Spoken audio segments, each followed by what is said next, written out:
Hey everybody, we're going to continue discussing India today.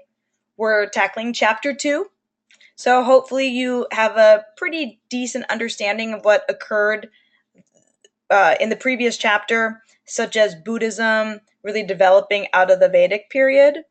And if you guys remember the Vedas, one of the key ideas in the Vedas was samsara, right? So Hinduism also evolves out of the Vedas. Hinduism, however, is not one religion. It is many different beliefs, and there are innumerable sects and many different deities, and these deities had many incarnations, which we call avatars. So what the Hindus think by worshiping gods with rituals, they'd meditate, they have intense love, which we'll also see in their artwork. Individuals may be reborn into increasingly higher positions until they escape the cycle of life, death, and rebirth, which you guys know we called samsara.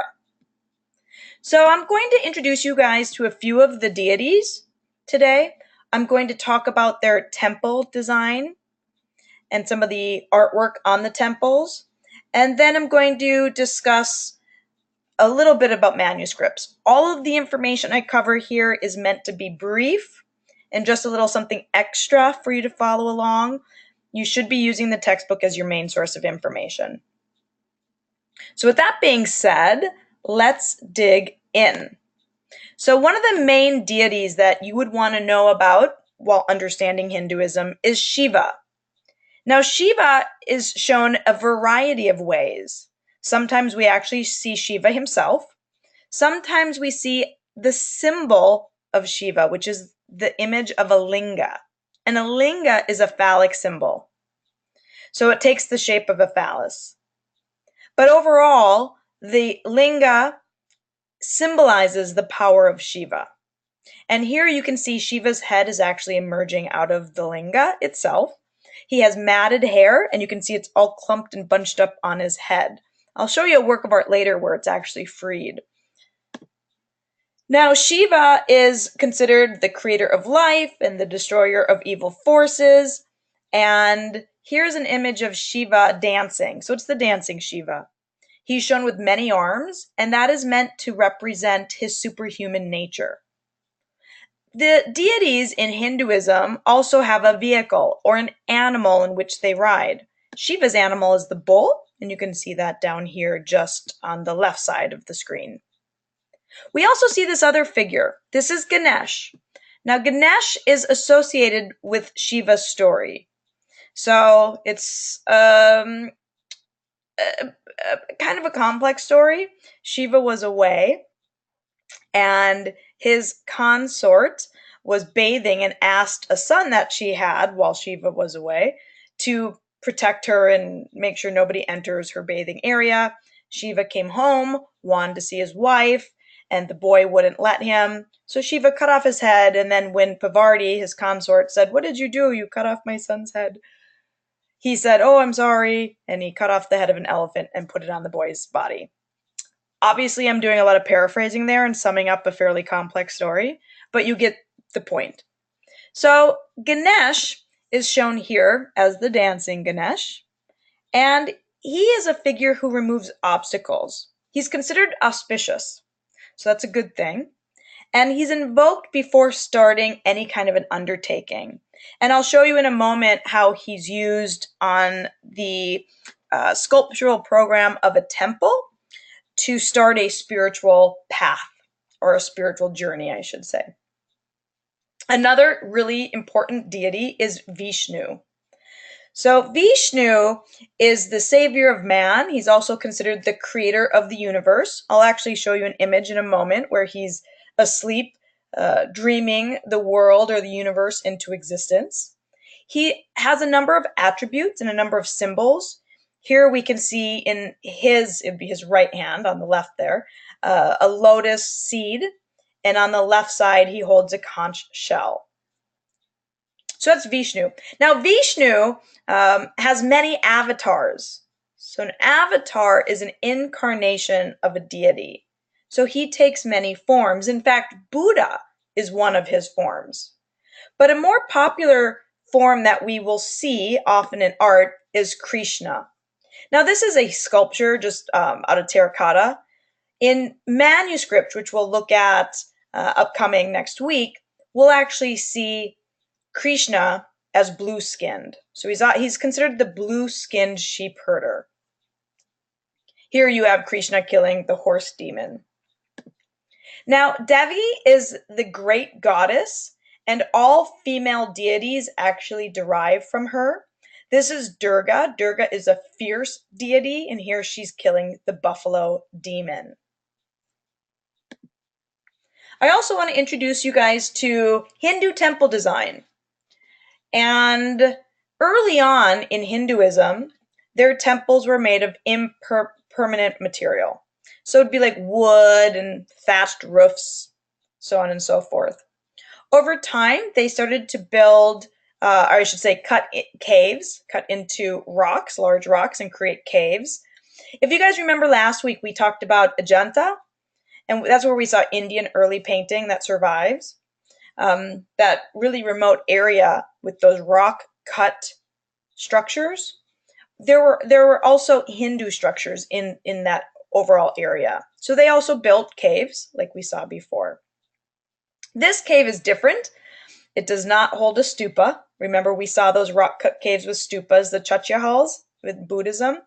This is cut, you can see there's a door there now for protection, but this would just, this doorway would lead you to a chamber, and that chamber is called the Garbhagriha, and it literally means the womb chamber or the shrine.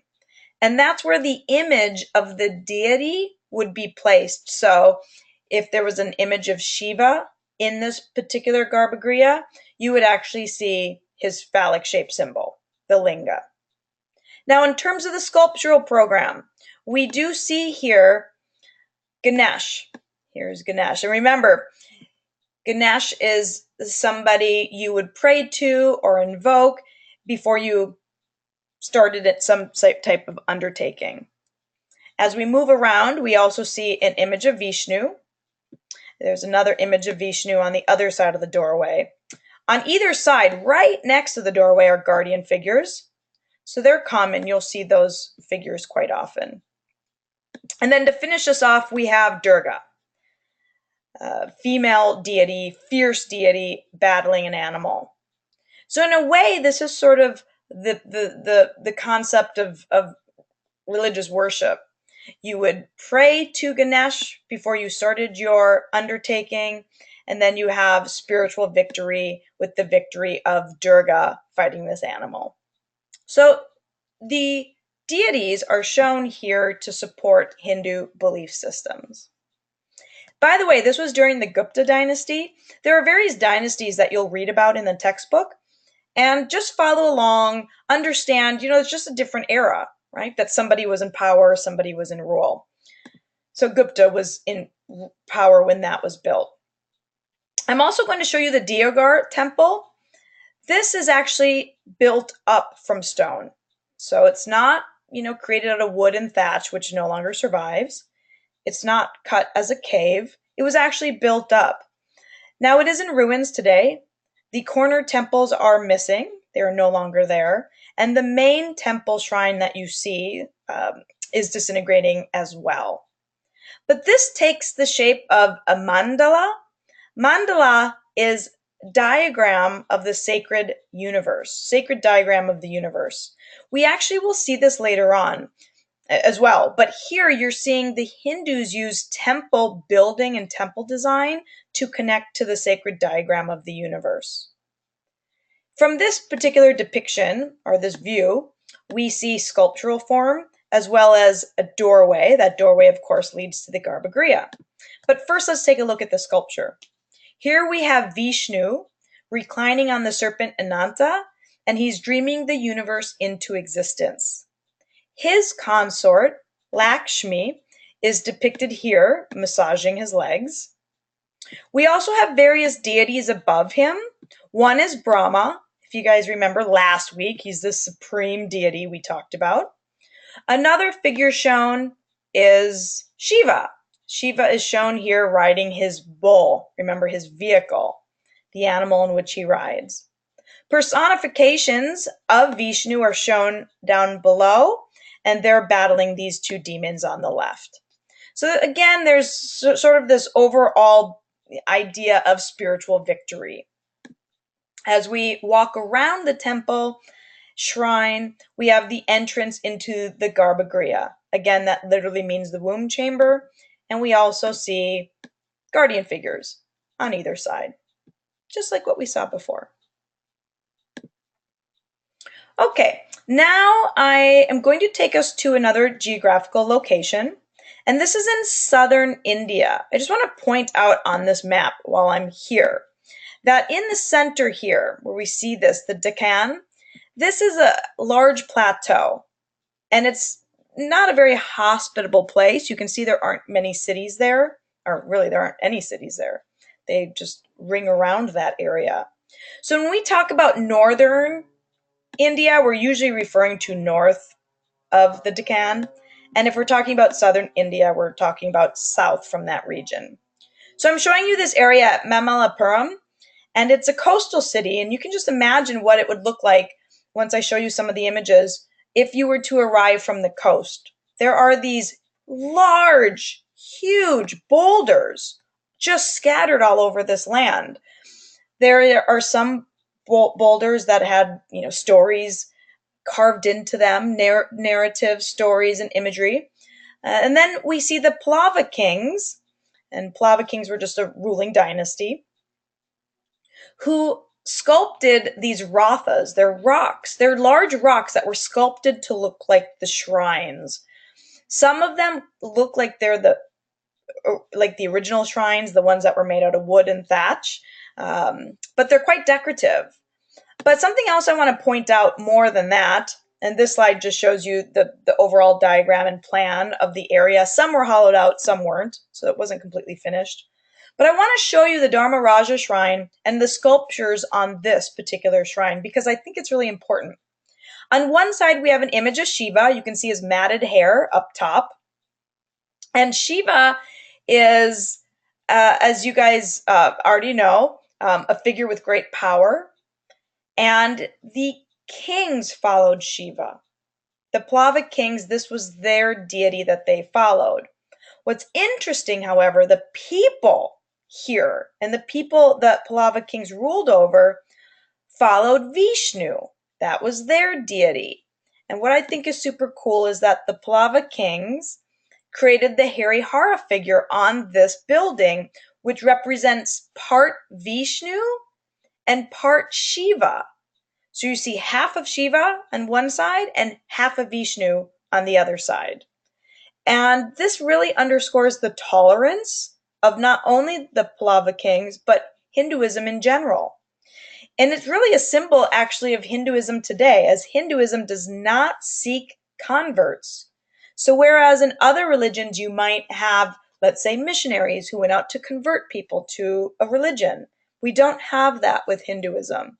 So they're a very tolerant religion and respect people with different beliefs, just as the Pallava kings respected their people's beliefs in Vishnu. Now I want to talk a little bit more about temple architecture as it really develops. There are two types of temple architecture, northern and southern. So I'm first starting in the north. I'm going to talk about the city Khajuraho and the northern style temples, and then I'll show you guys a southern style temple to compare. In your book, you'll see this diagram of the northern style temple versus the southern style temple. And a key factor in determining the differences between these two would be the mandapas over the audience hall. This is the audience hall, so this is for the people. This isn't a religion about congregation, like you might see in Christianity, for example, or in Judaism. But over time, people would want to be around like people. So this was an area that people could hang out in. The Garbhagriha, which you see here, is only for a special few, like priests or those who tend to the image of the deity. But on top of this audience hall are the mandapas. And in the northern style, there are these little hills, like little foothills, which lead up to a larger mountain. And in fact, it's supposed to symbolize the mountain in which Shiva resides on. And then when we compare that to the southern style temple, you'll notice that it's flat on top of the mandapa. And then the main tower looks more pyramidal. It looks like a pyramid, like a step pyramid. And again, you see the garbagri in the image there as well. So I'll show you this building, the Kendaraya building or the Kendaraya temple in Khajuraho. You can see those little foothills that I'd mentioned earlier, leading up to a larger mountain-looking tower. And then there's the audience hall there. Of course, under the tower, you have the Garbhagriha. And so that's that sanctum or the sanctuary, the shrine for the temple. You also see guardian figures on either side. So things that are similar that we've already seen, guardian figures. And then this is the linga, again, symbol of Shiva. Symbolizes his power, and it's in that phallus shape. Now on another building here at Khajuraho, we see something a little bit different than many of us might expect on the outside of a religious temple. And this is an image of the Mithuna reliefs. Now, we talked about the Mithunas last week. We saw them in the Chaturya Hall, the Buddhist Chaturya Hall, where you had men and women, sensual bodies. Remember, I talked about the shape and the sensual bodies. And they depicted just loving couples. Here, on this temple, it's been taken a step further, and you see a lot of acrobatic sex taking place. So these sexually explicit images sometimes are very shocking to us Western viewers. We wouldn't expect going to a religious temple and seeing something like this. But remember, in Hinduism, it's about the intense love. It's about fertility. It's about the propagation of life. And so this is typically what we see in these temples here at Khajuraho. Now, these went unseen by human eyes for quite a long time, and I'm actually going to put a link to a video that I normally show in class. It's the Mysteries of Asia video, and it actually talks about these sculptures at Khajuraho, and it's quite fascinating. And it talks about other temple designs as well, and I'll mention it in just a moment. There's a close-up of some of the acrobatic, yogic-like sex taking place on the exterior of this temple. Now I'm taking you down south to Tanjavir. You'll notice here that we're in the south, and so you're going to see Southern style temple design like you see on this diagram. This is the Rajaraja temple, and it has the flat roofed mandapa and then that stepped pyramid looking tower above the Garbhagriha. Rajaraja is also discussed on the video I told you guys I'm going to post. I think it's really interesting, so I suggest you watch it. It's not required, but I think you will really enjoy it. Now keep in mind, we're around the year 1000 in India, and part of what that video discusses is how they were able to build this temple out of granite at the time with the tools they had available. And so the video explores that. I think you guys will find it quite interesting. Rajaraja ruled over the Chola dynasty, and during the Chola period, we have this image that becomes really popular. And it's made out of copper alloy, and the process is called lost wax process. I'm not going to describe that here to you, but if you want to look it up, you can. It's a multi-stepped process to create this image. This image would be placed on top of a pole and would be paraded around a sanctuary, paraded around an area for Hindu religious rituals. This is Shiva as Lord of the Dance. He has multiple hands again that underscores his superhuman nature. But also we have some other key symbols. You'll notice the little fire all around the halo. We also see that in his hand. And this is meant to be the fire to end samsara. And you guys know samsara is birth, death, and rebirth, that merry-go-round. He also holds in another hand a drum, and this is where he's creating the universe to the rhythm of the drum beat. He also has a mudra. Do you guys remember mudras last week? These are hand gestures.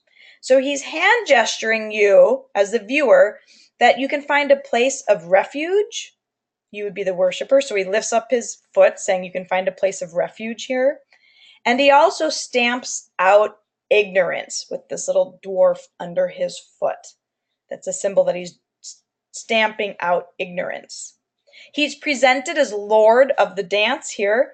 We can understand he's in full movement. His hair, which is usually matted and on top of his head, has been let down and it's splaying out in different directions. So you can imagine this decorated with garlands of flowers in a religious ceremony. And you'll see some of this also on that video, Mysteries of Asia, which I'm going to post again in our online material for the week. Now, I just briefly want to mention medieval paintings and manuscripts. These were made out of palm leaf, and they'd be covered with wood covers. A string would go through these longer, so they're longer, manuscript pages, and then they would tie them together. So they would be bundled up. In general, the images we see, this is for Buddhism, it's for a Buddhist monastery. We see images of Buddha with some of those symbols that we learned about last week. Remember the Ushnisha and the Urna, for example. You'll also see other deities, bodhisattvas, for example, depicted in the imagery. There's also a Jain manuscript. Remember, I ended last week discussing Jainism just a little bit. In this Jain manuscript, something that's really interesting is you see the red background. We'll see this actually next week as well in some Hindu manuscripts.